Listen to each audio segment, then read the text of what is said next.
전문가와 함께하는 딥 러닝 시간 꼬리에 꼬리를 무는 질문. 오늘 오랜만에 굉장히 홍윤영 오랜만입니다. 이사님 자리해 주셨습니다. 안녕하세요. 네, 안녕하세요. 안녕하세요. 반갑습니다. 반갑습니다. 잘 지내셨어요? 네, 너무 잘 지냈고 저희가 또 퀴즈 푸는 모습을 이렇게 뒤에서 앞서서 이제 지켜봐 주셔가지고 예. 되게 막 부끄럽기도 하고 네. 그렇습니다. 너무 재밌었습니다. 예, 좀 인상 깊으셨던 부분이 혹시 그거를 예. 이따가 강의 때 말씀드려야겠다고 생각한 네네네. 부분이 있어요. 오, 좀 이따 어렵습니다. 말씀드릴게요. 되게 인상적인 게 있었어요. 오, 네, 알겠습니다. 오늘 주제가 AI 맞죠? 그렇죠. 네네네. 어떤 내용인가요? 사실 뭐 AI가 이제는 좀 친숙한 용어가 되기도 했고 네. 네. 또 아마 이런 종류의 시간에 AI가 뭐 미칠 영향, 또 뭐 경제에 미칠 영향, 그리고는 또 AI가 어떤 직업들을 대체할 것인가 이런 얘기들은 또 많이 있었던 것 같아요. 근데 맞아요. 저는 개인적으로는 제가 뭐 IT나 뭐 AI 기술 전문가가 아니고 뭐 인사 조직에 대한 분야를 다루고 있기 때문에 네. 조금 이제 좁혀서 뭐 AI에 대한 거시적인 얘기보다는 AI가 우리 직장에 이제 출근한다면 같이 일하게 된다면 우리 회사의 모습이 어떻게 될 것인가, 그리고 함께 일하는 나는 또 뭐 어떻게 될 것인가, 어떤 걸 준비하면 좋을까, 이런 좀 얘기를 조금은 가볍게 그러나 네. 좀 의미를 담아서 좋습니다. 좀 얘기해보자 합니다. 예. 어떻게 보면 이제껏 들었던 AI 관련 내용보다도 지극히 현실적인 네, 이야기가 될 수 실용적인. 있겠네요. 한번 뭐 피부로 느껴지는지 우리가 한번 같이 생각해 보면서 좋습니다. 얘기를 좀 나눠보면 좋을 것 같아요. AI가 네. 직장에 출근한다면 AI가 직장에 출근한다면 재밌겠다. 신입 직원을 뽑았는데 네. AI를 AI 야. 일해라 그러면서 하나 붙여준 거예요. 아니면 상사가 될 수도 있겠고 그렇죠, 뭐 그렇죠. 그런 상황들을 한번 가정해 보자는 거죠. 이게 근데 허황된 상상만은 아닌 게 네. 이미 AI가 기술적으로 많이 도입이 되고 있거든요. 네. 그리고 그 기술이 많이 발달해서 이제는 우리가 선입견으로 갖고 있는 기계는 이 정도의 일을 감당해야 하는 부분들을 좀 이미 넘어서고 있는 부분이 있죠. 실제로 뭐 잘 알려진 얘기지만 뉴욕의 그 경매 시장에 그림이 네. AI가 그린 그림이 경매에 이제 올라온 적이 있었죠. 진짜요? 그게 그 오비어스라고 하는 네. AI 화가래요. 그러니까 그 기술팀이 만든 그 팀이죠. 그래서 그 그림을 1,500여 점의 이제 중세 시대부터 해서 수백 년간의 대표적인 그림들을 분석해서 AI가 실제로 이제 창작을 한 거죠, 그림을. 그러면서 이전 그림과 겹치지 않게 중요한 포인트들을 가지고.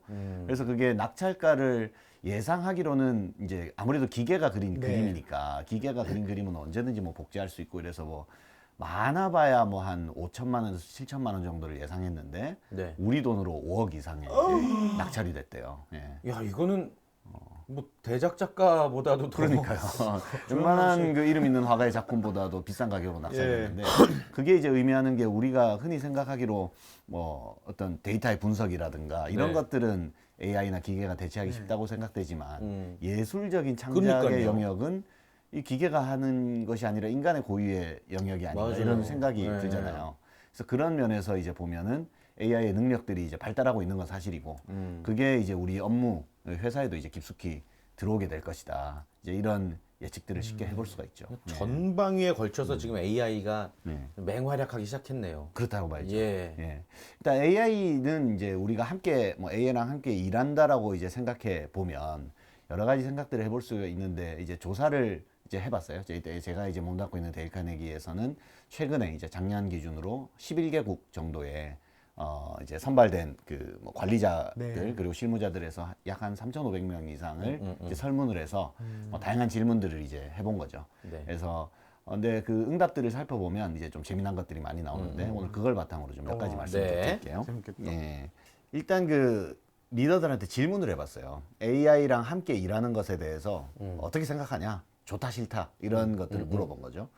그런데 64% 정도, 그러니까 대부분의 많은 사람들이 좀 부정적인 의견을 많이 냈어요. 걱정이 된다 이거죠. 여러 가지 현상들이.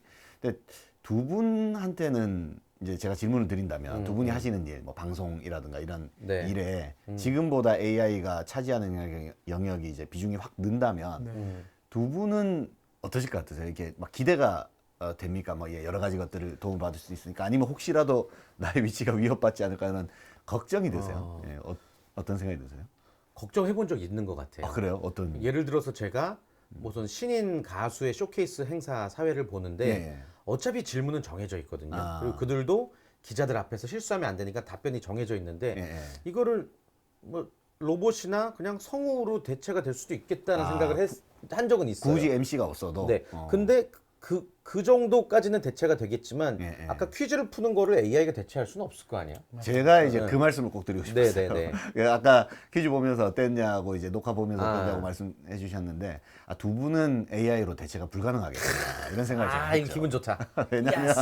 왜냐면 그 AI는 기본적으로 좀 정확하잖아요. 걔네 애드립 없어요. 네. 애드립이 없고 네. 그리고 이제 데이터를 잘 분석해서 이제 예측 가능한 결과값을 내고 정확한 분석들을 하는데 두 분은 이제 일단 굉장히 창의적이고 다행이다. 전혀 예상하지 못한 네.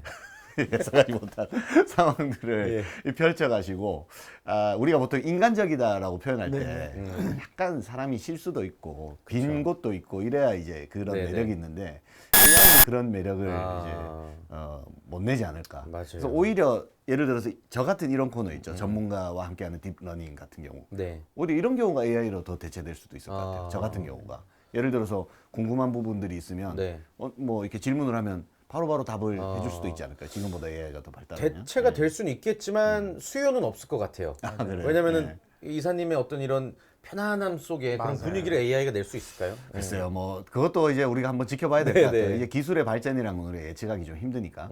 실제로 옥스퍼드에서 이제 그 AI 전문가들이 조사를 해보니까 네. 2040년대 후반이 되면 베스트셀러 작가가 탄생할 거라고 하더라고요. AI가 쓴 소설이요? 예, 직접 소설을 써서 그러니까 감수성을 가지게 된다는 쉬운 게 거죠. 아닌데. 예, 그리고 그때쯤이면 지금이야 이제 기계가 내는 음성이 딱 구분이 되지만 더 발달되면은 뭐 우리가 영화에서 보듯이 이게 진짜 사람이 그냥 농담도 던지면서 친근하게 하는 얘기인지 기계가 내는 소리인지. 근데 그거는 이제 음성 인식이나 음성 발현의 부분이니까. 근데 AI는 어쨌든 그런 사고를 할 수 있다는 거니까. 베스트셀러 작가도 탄생할 수 있고. 그리고 2063년 정도 지나면 모든 업무 영역에서 인간의 능력을 이제 능가하게 될 것이다라는 예측을 내놓긴 했어요. 근데 이제 보통 그런 예측 보면 그것보단 조금 더 더디게 오긴 합니다. 그런데도 불구하고 어쨌든 이제 우리 직장에 이제 AI가 많이 들어올 수 있다고 생각해 볼 수 있는 거죠. 실제로 34%의 이상의 응답자들이 이미 AI랑 함께 일하고 있다라고 대답을 했고, 또 그리고 추가로 또 30% 정도 가까운 사람들은 앞으로 근미래에 AI가 우리 직장에 도입될 것이다라고 얘기를 했어요.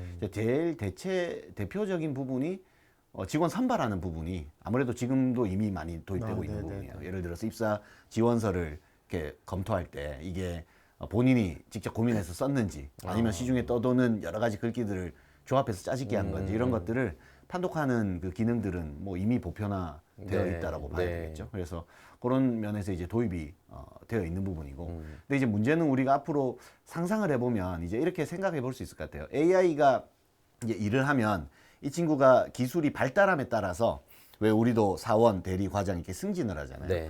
저는 AI도 함께 일하는 과정에서 승진해 가지 않을까. 기술이 발달하면서 좀 그런 상상을 한번 해본 거죠. 약간 군견처럼요. 군견이요? 군견도 계급이 있는 거 아시죠? 아 그래요? 군견도 네, 계급 있어요. 그러니까 군견도 그래서 훈련을 받고 이제 훈련된 상태로 오는데 이제 은퇴를 할 때는 중사로 은퇴하고 막 그런 게 물론 이제 이벤트성이겠지만 그런 게 있다고 들었습니다. 그러니까 AI가 이제 가지고 있는 그 업무상 가지고 있는 능력은 기본적으로 지각력이 있죠. 지각력. 네, 그러니까 네. 뭔가 사물을 인지하는 능력이죠. 그리고 나서는 이제 이해하는 거죠. 데이터를 분석해서 어떤 의미 있는 값을 도출해내는. 그 다음은 이제 예측력이거든요. 과거의 데이터들을 보니 이러하니 앞으로는 이럴 것이다. 이런 예측을 내주는 거고. 그리고 나서 실제로 행동하기도 합니다. AI가. 그리고 더 나아가면 의사결정을 할 수 있겠죠. 더 중요한. 네, 이게 네. 이제 조직에서 일어나는 일과 밀접한 관련이 있는 거죠. 예를 들어서 우리가 상상을 해보자면 뭐 AI를 도입한 양이 적을 때에는 직원들이 예를 들어서 아침마다 출근하는데 지각하고 이런 사람들도 있을 거 아닙니까? 네. 그러면 기초적으로는 딱 자동화가 되면 우리가 뭐 신체를 감지하다든가 이렇게 해서 이제 사모님 오늘 5분 늦었습니다. 대신 10분 늦었습니다. 이런 것들을 인지하는 것부터 시작하겠죠. 네. 그럼 이제 지각을 하고 그러면 이 사람이 왜 늦는가? 왜 특정 요일에는 지각을 하는가? 이런 것들을 이제 데이터를 분석하겠죠. 그리고 이제 예측을 할 수 있을 겁니다. 이 사람은 꼭 월 말쯤 돼서 목요일, 금요일이 되면 항상 지각을 하니까 또 지각을 할 것이다. 왜 이제 뭐 월 말쯤 되면 그 달에 일이 끝나고 술도 많이 먹고 또 약간 나태해지니까 이런 예측을 할 수 지금 있겠죠. 소름이 돋는 게 실제 예, 오늘 상황이거든요. 아, 그래요? 어제 술 먹었거든요. 그래서 이제 그런 예측력을 발휘하고 이제 행동력을 발휘한다는 건 이런 거겠죠. 그러면 이제 뭐 몇 월 한 29일, 30일이 되면 퇴근할 시간에 이제 문자가 딱 가는 거예요. 미리, 네, 아. 태진님 내일은 지각할 확률이 가장 높은 아. 날입니다. 술 먹지 말고 일찍 들어가세요. 뭐 이런 식으로 이제 메시지를 보내주고 예. 경고도 하겠죠. 또 이런 일이 반복되면 인사상 조치를 취할 수 있습니다. 취하겠습니다. 이런 식으로 이제 점점 더 그게 높아지고 네. 의사결정에 그것이 반영된다라는 것은 이제 AI가 네. 이 사람 내보내라. 이걸 이제 리스트를 뽑아주는 거 아니겠어요? 예. 그런 식으로 이제 결정들이 이루어져 가는 것들을 상상해 볼 수가 있겠죠. 예. 와, 그게 실제로 이루어지고 있는 회사도 있죠. 이제 AI가 이것을 결정한다라고까지 말하기는 좀 힘들고요. 네네. 사실 그 논란의 여지들은 여전히 많이 있습니다. 예전에 그 인사 관리에 왜 이런 그 논쟁이 좀 있었어요. 개인이 사적으로 쓰는 뭐 트위터나 페이스북에 쓰는 글들 네. 그런 글들을 분석해서 네. 인사 관리에 반영하는 것이 옳으냐 그르냐 이런 논쟁들이 있었어요. 그것도 일종의 AI 논쟁과 이제 관련성이 예. 있죠. 예를 들어서 회사에서는 이 사람이 열심히 일하겠습니다. 뭐 이렇게 일을 하는데 외부에 나가서는 뭐 개인적인 페이스북이나 이런 데에다가 맨날 뭐 예를 들어서 불평을 늘어놓는다거나 그러면 결국에는 그게 회사 이미지에 타격을 주는 게 아니냐. 예. 그러니 이것은 그 하는 업무에 따라서 네. 예를 들어서 홍보팀 사람이 뭐 개인적인 글에서는 부정적인 얘기를 쓴다거나 이러면 이게 부정적인 영향을 미칠 수 있지 않느냐 해서 이것들을 분석해야 된다라는 쪽이 있었고 또 반대쪽에서는 아니 아무리 그래도 그렇지 그 일은 일이고 개인 사생활은 사생활이지 자기가 회사 공식 계정에 글을 쓴 것도 아니고 네. 자기 개인 계정에 이런 것들을 하는데 그것을 반영하는 게 옳으냐 이런 그 찬반 논쟁이 좀 있긴 있죠. 그래서 뭐 어느 회사는 AI를 도입하고 있다 뭐 안 하고 있다 이렇게 지금 판단해서 말씀드리긴 힘든데 네. 분명한 것은 직원들의 어떤 행동 패턴이라든가 업무 능력이라 이런 것들을 이제 자동에서 분석하는 비중들이 늘어나는 건 사실입니다. 사실 그래서 그것을 오늘 좀 이야기해 볼 부분이 제일 이제 큰 거죠. 근데 그런 상황 그러면은 이제 AI가 사원 대리급의 일만 할 때는 어떻게 보면은 뭐 큰 문제는 안 된다고 볼 수도 있죠. 일이 편해지는 면도 있을 수 있겠죠. 네. 뭐 예를 들어서 막 데이터 취합하고 뭐 보고서 쓰고 이런 것들을 기본적인 것들이 이제 많이 대체해 준다면 일하는 사람 입장에서는 좀 뭐 편해질 수도 있잖아요. 네. 근데 이제 물론 그런 일들이 많아지면 지금 내가 하고 있는 일이 위축되어서 일자리가 줄어들지 않겠느냐. 뭐 이렇게 상상할 수는 있지만 오늘 이제 얘기에서는 그건 좀 이제 논외로 하고 아마 다른 데서도 주제를 다뤘을 테니까 이제 그런 뭐 좀 부수적인 일만 할 때는 크게 문제는 안 된다고 봐요. 근데 이제 우리가 걱정하고 또 좀 재밌게 보아야 될 점은 네. 이제 AI가 점점 더 승진할 때 네. 이제 생길 일들이 되는 거죠. 네, 네. 지배할 때.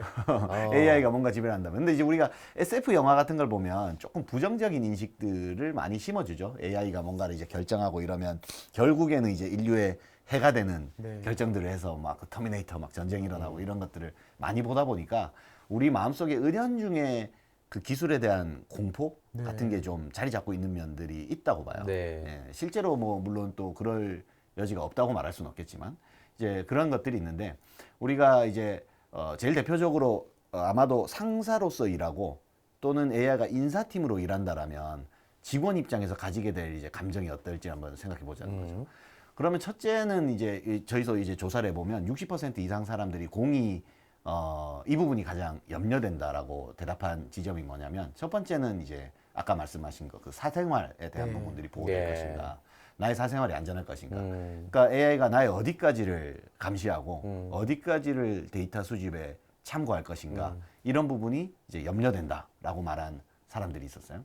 그리고 또 하나는 이제 그 기술 자체가 이제 안전한가 신뢰할 수 있는가 이제 수집 그러면 회사 안에서 9시부터 6시까지 일하는 모습만 관찰합니다라고 하더라도 그것들이 얼마만큼 이제 정확할 수 있는가라는 부분들에 대한 이제 좀 신뢰도가 떨어진다 이런 부분들이 또 하나 있고요. 그리고 이제 사실 더 중요한 거는 결국에는 그 AI를 활용하는 그 회사 정책이나 리더십에 대해서 좀 내가 믿을 수 있는가 하는 그런 부분들이 이제 굉장히 크다라고 해요. 예. 질문 하나 네네네. 있습니다. 제가 그러니까 수업 들으면서 강연 전에 강연 들으면서 하버드 MBA 출신들이 모여 있는 집단에서 굉장히 비합리적인 의외로 비합리적인 예, 의사결정을 낸 경우들이 많다. 예. 뭐 합리성의 비합리성. 예, 예. 그래서 맞는 이론들로만 결론을 도출했는데 이게 틀린 적이 많다. 그런 경우 되게 많죠. 까지도 AI가 계산할 수도 있을까요? 내가 이렇게 옳은 소리가 이게 직원이지만 예. 직원을 하는 거지만 이 사람의 입장에서는 이거를 부정적으로 듣기 때문에 내가 안 할 거다. 까지도 계산하나요? 그거는 아마 AI가 그것을 지혜롭게 계산한다라기보다는 AI는 아무래도 이제 데이터를 바탕으로 네, 네. 그것을 산출해내니까 아마 이런 것들을 관찰할 수는 있겠죠. 내가 만약에 말 자체로는 옳은 말을 했어요. 그런데 그 사람의 말하는 이제 말투라든가 말의 어조의 그 강약 같은 것까지도 분석이 가능하겠죠. 그러면 그런 식으로 말했을 때는 상대방이 받아들이지 않을 가능성이 높다. 이런 것들도 데이터가 나올 수 있을 것이고 또한 예를 들어서 내가 똑같은 말을 하는데 A라는 사람은 내 말을 잘 들어요. 그럼 B라는 사람은 내가 하는 말마다 옳은 말인데도 사석한 걸 안 들어요.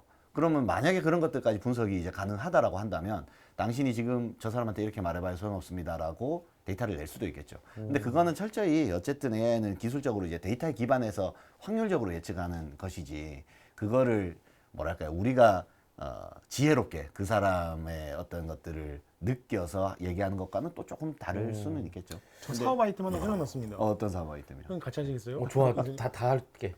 연애 코치인 거예요. 면접 볼 때처럼 이 상대방이 얘기하는 거에 감정을 지금 몇 퍼센트로 얘기해서 이건 성공률이 있다 없다를 분석해주고 컨설팅 해주는 거예요. AI가 연애 코치를 고백했을 때 성공률이 가장 높은 날은 뭐 6월 둘째 주 목요일 날 와인 이 사람 눈동자 흔들렸습니다. 지금입니다. 띠디디디 하면은 사랑합니다 미숙 씨 이렇게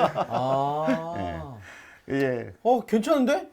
아마 근데 그 사업을 언제쯤부터 할 수 있을지는 좀 그렇죠. 예. 당장은 못 하겠죠. 아마 생각해봐야 될 것 같긴 해요. 어. 지금은 뭐 AI가 말도 잘 못 알아듣는 뭐 미숙이한테 언제 고백하면 좋을까 했는데 미순이의 데이터를 엉뚱한 사람한테. 미순이의 데이터를 제분석해가지고 제시해주면 안 되니까. 아무튼 완벽해지면은 충분히 도전해 볼 만한데 진짜. 물론 여러 가지 기술들이 조합돼 있어야 될 것 같긴 해요. 뭐 예. 음성 인식이라든가. 우리는 이제 AI 하면 주로 그 아이언맨의 그 수트처럼 말로 하면 알아듣는 이제 그런 것만 생각하는데 실제로 이제 일하는 영역에서는 그 음성 인식 환경만 국한해서 생각할 필요는 없을 것 같아요. 동공의 그건 되게 움직임 제한된 거고 그냥 자료로만 보여줄 수도 있죠. 여러 가지 아. 데이터들을 자료로만 보여줘서 그것을 이제 관리자가 해석해서 어떤 판단하고 이런 것들은 있을 수가 있죠. 그거 봤어요. 그 어떤 박람회 가서 봤는데 네. 사람 얼굴을 다 CCTV가 일일이 인식을 해서 네. 뭐 범죄자부터 뭐 범죄 위험성이 있는 사람한테는 문을 안 열어주더라고요. 아, 예. 예. 예. 그러니까 무궁무진하더라고요 거미줄처럼. 이제 그때 이제 그런 상황들에서 이제 직원들이 생각하는 것들이 아까 말씀드린 바로 이 데이터를 얼마만큼 신뢰할 수 있고 이것들이 나를 빠짐없이 관찰했다고 볼 수 있느냐. 그러니까 AI가 수집한 데이터가 과연 나를 다 설명할 수 있느냐가 그게 연결되는 게 이제 공정성 이슈가 돼버려요. AI가 이제 직원들을 평가한다면이라고 이제 가정한다면 그게 이제 공정성 이슈가 생기는 거죠. 네. 왜냐면은 나를 이루고 있는 요소는 되게 많고 내가 회사에서 일하면서 왜 우리가 요즘에도 뭐 KPI 해가지고 직장에서 꼭 달성해야 될 그 과제 이런 것들이 주어지긴 하는데 그것들로만 사실 우리가 일하는 게 아니거든요. 업무 외적인 것도 되게 많고 사실은 또 굉장히 업무에 직접적으로 관련된 건 아니지만 다른 행동들이 그 업무 성과에 실제로 직간접적으로 영향을 미치기도 하잖아요. 네네. 그래서 그런 부분들이 예를 들어서 우리가 방송 녹화 중간중간에 휴식 시간에 뭐 스태프분들하고 농담도 잘하면서 분위기를 좋게 만드는 사람이 있는가 하면 또 그렇지 않은 사람도 있을 거 아니에요. 네. 그러면 그게 직접적이진 않더라도 딱 방송 시간에 어떤 멘트를 하는 것과는 상관없이 간접적인 영향을 미치는 것도 있을 거 아닙니까? 그렇죠. 그러면 예를 들어서 같이 일하는 스태프들이나 감독님들은 더 선호하는 어떤 배우들이 있을 수도 있는 것이고 이제 그런 것들에 대해서 AI가 다 반영하고 있느냐 기술의 발전 여부에는 상관없이 실제로 할 수 있느냐 없느냐에 상관없이 받아들이는 사람 입장에서는 거기에 대한 의구심이 생길 수 있죠. 그래서 그 AI가 나의 업무 성과를 평가한다면이라고 가정한다면 거기에 이제 공정성 이슈를 제기할 수 있거든요. 근데 이 부분은 제가 이제 이렇게 좀 설명드릴 부분이 하나 있는 것 같아요. 그게 뭐냐면 그렇다라면 AI가 하지 않고 사람이 인간인 상사가 나의 업무를 평가하고 지금 이렇게 피드백을 주고 뭐 이렇게 고가를 결정하고 이런 것들은 공정한가라고 한다면 사실 안 그런 것 같지 않습니까? 그렇죠. 불합리한 부분이 많죠.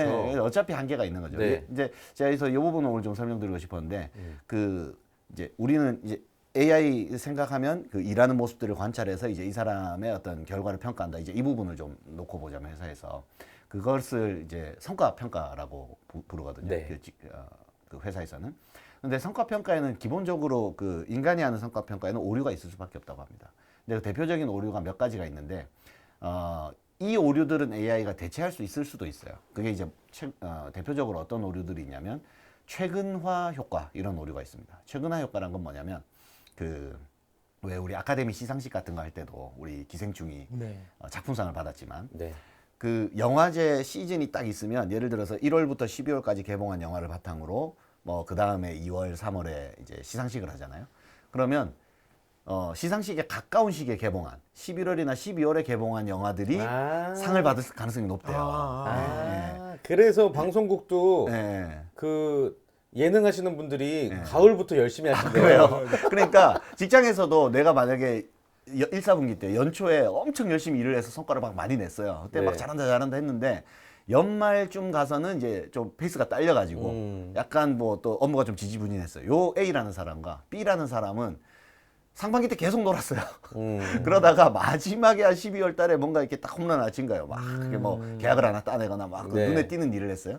그러면 그 사람이 좋은 평가를 받을 가능성이 굉장히 높다는 거죠. 근데 AI가 만약에 이것을 평가한다면 그것을 이제 면밀히 계산한다면 이런 오류를 굉장히 많이 줄일 수가 있겠죠. 네. 그래서 오히려 그 공정성을 담보할 수 있는 부분도 있고 뭐 비슷한 이제 그 성과 평가의 오류 중에는 어떤 것들이 또 있냐면 그 후광 효과, 역광 효과 이런 것들이 있습니다. 뭐 좀 예상이 되시죠? 네. 후광 효과라는 것은 하나를 보면 열을 안다고 한 가지를 잘하면 다른 것들도 잘할 거라고 이제 여겨지는 거예요. 그래서 이 친구가 뭐 예를 들어서 리더가 관리자가 좋아하는 어떤 모습을 보이면 얘는 딴 거 안 봐도 돼 이러면서 이제 좋게 평가하고 역광 효과는 이제 반대죠. 하나가 찍히면 또 이제 이러네. 다 못한다. 얘는 맨날 이래. 뭐 이런 식으로 이제 평가되는 네네네. 거죠. 그런 것들도 만약에 AI가 대체한다면 좀 더 오히려 공정성을 담보할 수도 있지 않을까요? 그리고 또 하나가 이제 거울 효과와 백역화 효과 이런 것들이 있습니다. 그게 뭐냐면 거울 효과는 관리자 입장에서 봤을 때 직원들을 평가하는 관점에 있어서 나와 유사한 성향을 가진 사람들을 좋게 평가하는 걸 말해요. 그런 게 있어요. 그러니까 이제 인간의 심리가 이제 당연한 거죠. 왜냐하면은 그 맡은 업무에 따라서 또는 사람의 기질에 따라서 특징들은 다양하잖아요. 근데 내가 만약에 일을 빨리빨리 처리하는 스타일이에요. 근데 실수는 많아. 네. 그러면 빨리빨리 처리하는 스타일을 좋아하는 거예요. 꼼꼼한 직원보다는.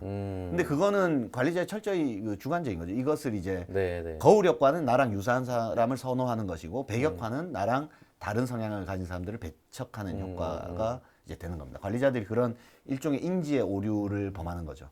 그래서 실제로 뭐 예를 들어서 재무 출신 임원이 회사의 CEO가 되면 맨날 비용 절감을 강조하고 비용 적게 쓰는 사람을 이렇게 좋게 보고 네. 영업 출신의 임원이 CEO가 되면 이건 무조건 우리는 뭐 밖에 나가 사람 만나야 돼. 책상에 앉아 있는 사람들 막 싫어하고 이제 이런 그 현상들이 생기는 것들이 있죠. 이게 이제 조직에서 성과 평가에 다 의무로양으로 반영이 되거든요. 그래서 관리자들은 사실은 이 부분들을 주의해서 해야 되는데 그러면은 이제 이런 그 관리자들이 성과 평가에 가진 오류들을 만약에 AI가 철저한 데이터 분석으로 보완할 수 있다면 사실 되게 긍정적인 면이 있는 거잖아요. 네. 근데 그럼에도 불구하고 그 설문을 해보면 AI가 당신의 성과를 이제 만약에 관찰해서 평가한다라면 그것에 대해서 긍정적인가 부정적인가 이 조사에서 질문을 해보면 60% 이상의 사람들이 부정적으로 네. 답변한대요. 나는 AI가 나를 평가하는 거 싫다. 라고 평가한대요. 그게 네. 어떤 마음일까요? 그러니까요. 그게 제가 저도 이제 그 부분이 좀 고민되는 거죠. 네. 근데 이제 제 해석에는 뭐 두 가지가 있을 것 같아요. 하나는 첫 번째는 그 투명성에 대한 신뢰가 담보되어 있지 않는 거예요. 왜냐하면 AI의 그 알고리즘은 사실 일반인이 이해하기가 힘들잖아요. 네, 그냥 네. 대략적으로 그냥 데이터를 분석해서 뭐 결과값을 낸다. 뭐 이런 것만 어렴풋이 알고 있지. 알파고가 실제로 어떤 연산을 해서 어떤 바둑도를 놓는지 그 알고리즘을 일반인들이 뭐 알 수가 있겠습니까? 그죠? 그러니까 인간은 모르는 대상에 대해서는 기본적으로 경계심과 두려움을 가지죠. 그러다 보니까 저 애가 어떤 알고리즘에 의해서 나를 평가하는지를 이제 잘 모르고 그러면은 그것들을 담보하기 위해서는 이제 관리자들이 최소한 이런 상황까지는 관찰을 할 것이고 이런 것들은 주요하게 반영될 것이고 이런 뭐랄까요 좀 소통들이 있어야겠죠. 그래서 그런 것에 대한 걱정이 하나가 있고 두 번째는 이것은 이제 저의 좀 주관적인 판단인데 아까 말씀드린 성과평가의 오류 중에 어떤 오류가 하나 또 있냐면 일부러 지금 제가 나중에 말씀드리는데 관대화 오류가 있다라고. 관대화. 예, 관대하게 평가하려는 오류가 있대요. 그러니까 상사들도 사실 일종의 갈등을 싫어하거든요. 그리고 누구나 좋은 사람이 되고 싶어 하지 나쁜 사람이 되고 싶어 하진 않아요. 이런 성향이 있어요. 그러니까 실제로 직원들 일 시키고 막 이럴 때 막 승질내고 이런 사람들도 만약에 이 사람 뭘 해고시켜야 된다 이럴 때 그 말을 내가 직접 하고 싶진 않은 거예요. 예, 뭐 이렇게 나쁘게 말하면 손에 피 묻히기 싫은 거죠. 네, 맞아요. 그런 심리가 다 있거든요. 그래서 만약에 A부터 뭐 한번 예를 들어 보세요. 내가 팀장이에요. 그러면 고가를 줄 수 있는 팀원들이 쭉 있으면 만약에 절대평가로 당신이 다 A를 주고 싶으면 A를 줘라. 뭐 이렇게 만약에 재량권이 주어진다면 대부분의 상사들은 조사를 해보면 좋은 평가를 주고 싶어 합니다. 왜냐면 어떤 직원한테 안 좋은 평가를 줬다가 이 직원이 그렇죠. 막 대들고 이러면 좀 그런 뭐 싫잖아요 그런 거. 그 방송국에도 보면은 그 출연자가 많은 프로그램은 예. 어쩔 수 없이 이제 나쁘게 말하자면 좀 잘라야 되는 경우들이 그런 있거든요. 경우도 개편 있죠. 때마다. 예, 예, 근데 유독 어떤 PD님들은 내가 있는 한은 나쁜 말을 하고 싶지 않아 하는 PD님들이 계세요. 그래서 물론 얘 누가 봐도 얘가 지금 잘라야 되고 바뀌어야 되는 상황인데 다음 텀에 다른 PD가 자르게끔 하시는 분들이 계시더라고요. 뭐 그런 것도 있죠. 네. 물론 그게 이제 조직에 해가 되기도 하고 그런 우유부단한 모습이나 지지부진한 것들이 이제 안 좋은 영향을 미치는 것도 많지만 네. 오늘 이제 말씀드리고자 하는 것은 인간이 이제 그런 습성이 있다는 게 어쩌면 우리에게 좀 숨 쉴 수 있는 공간을 주는 거기도 하거든요. 네. 그러니까 AI가 나를 평가한다라면 이게 참 이렇게 모순된 욕구인데 네. 철저하게 객관적으로 평가받기를 원하는 동시에 너무 객관적이면 안 되는 거 아니야? 이런 마음이 나에게 있는 거예요. 맞아요. 걱정이 되는 거죠. 네. 그래서 참 이렇게 아이러니하게도 우리가 보통 그 회사에서 이제 상사가 마음에 드느냐, 상사를 좋아하느냐라고 만약에 물어본다면 뭐 상당히 많은 사람들은 마음에 안 들어요라고 답변하는 사람들이 많을 거예요. 근데 그럼에도 불구하고 아직까지는 기계 상사보다는 인간 상사를 우리가 좋아하지 않나? 인간이 가지고 있는 그런 좀 완벽하지 못한 모습 때문에 또는 그런 관대와 오류로 표현되는 그런 철저하지 못한 모습 때문에 오히려 어쩌면 우리가 좀 숨 쉴 수 있는 공간도 있다. 좀 이렇게 느끼는 것 같아요. 사람이면 다 실수하지 뭐 이런 게 상사도 그 마음 있고 부하 직원도 그 마음 있고 그런 부분들이 있는 거죠. 그래서 이제 말씀드린 내용을 좀 정리하자면 네. AI가 능력이 발달함에 따라 김대리 AI에서 김부장 AI로 이렇게 승진해 갈 것이다. 예. 그러면 처음에는 단순히 이해하고 분석하는 역할만 하다가 나중에는 예측하고 결정하는 역할들로 AI는 점점 더 승진해 갈 것이다. 그러면 그것이 가져오는 정확성이라는 긍정적인 면은 있을 수 있으나 아직까지는 조사를 해보면 우리는 거기에 대해서 이제 부정적이고 걱정하는 우려를 표명하는 사람들이 대체로 더 많다라는 것들을 말씀드릴 수 있죠. 그런데 이제 결론적으로 그러면 우리가 이것을 걱정하고 두려워한다면 이것들의 발전 속도가 뭐 늦추어지거나 아니면 도입되지 않을 것인가 라고 예상해 본다면 그렇지는 않을 거예요 아마. 기술은 계속 발달해 갈 것이고 조직에서 AI가 승진해 가는 속도는 아마도 제 생각에는 멈추지 못할 것 같아요. 그러면 뭐 거기에 대해서 부정적인 인식을 가지고 걱정된다. 우리는 나는 그게 마음에 안 든다. 이런 태도를 가지고 있는 사람은 아무래도 거기 변화에 빨리 적응을 못할 것이고 좋다 그러면 그 현실은 뭐 언젠가는 이제 계속 펼쳐질 것이다. 그럼 당장 지금이 아니더라도 나중에는 AI가 나에게 미칠 의사결정이 점점 커지는 시대를 살아갈 것이다라고 생각한다라면 이제 무엇이 그럼 우리가 AI랑 함께 일하는 것을 대해서 좀 긍정적으로 준비하게 만들 수 있을 것인가 이렇게 생각해 보면 조직 차원에서 또 할 일이 있고 개인 차원에서도 할 일이 있는 것 같아요. AI의 이제 긍정적인 면을 보자면 에자일한 조직, 요즘 에자일 뭐 에자일, 네. 두 분은 또 이제 아시죠? 여기서 공부를 많이 하셔서. 들어봤어요. 네. 이제 민첩하게 결정하고 데이터를 바탕으로 빨리빨리 실행하고 수정해가는 뭐 그런 조직을 말하죠. 이 에자일한 조직일수록 그 AI의 어떤 협업 가능성은 높아집니다. 당연한 얘기겠지만 왜냐하면 에자일하다라는 것은 고객의 니즈를 정확하게 분석할 수 있는 툴을 바탕으로 빨리 시도하고 거기서 어떤 피드백들을 정확하게 분석해서 다시 이제 트라이얼 앤 에러를 반복하면서 결국에는 성공 지점으로 가는 게 애자일 그 조직의 네. 핵심이잖아요. 거기에서는 이제 AI가 도움을 줄 수 있는 부분들이 많이 있죠. 근데 전통적인 관료적인 조직에서는 이것들이 더 부정적으로 다가올 수밖에 없죠. AI 발달이. 또 하나는 그 애자일한 부분들과 동시에 이 조직의 하이라키라고 하죠. 그 AI가 차지하는 비중과 인간이 차지하는 비중에 대해서 얼마만큼의 경계선을 가질 것인가에 대해서 리더들이 합리적으로 결정할 수 있는 부분들이 이제 바탕이 돼야 됩니다. 그게 이제 조직에서 어떤 해야 될 가장 기본적인 전제가 되는 일일 것이고, 근데 개인의 차원에서 보자면 한 가지는 일단 알아야 돼요. 예, 그 아까도 말씀드렸지만 잘 모르는 대상에서는 우리가 걱정과 두려움을 가지잖아요. 네. 네. 그런데 그것에 대해서 우리가 뭐 코딩 전문가, AI 전문가는 아닐지라고 하더라도 우리가 흔히 SF 영화에서 알고 있는 수준으로 말고 네. 실제로 AI가 어떻게 도입되고 있고 뭐 어떤 기능들이 있고 이런 상식선에서의 지식은 좋은 책들도 많이 있으니까 조금씩 공부해 가면 아 이게 나에게 긍정적으로 활용될 수 있는 면이 있겠구나라고 미리 보는 것도 중요하죠.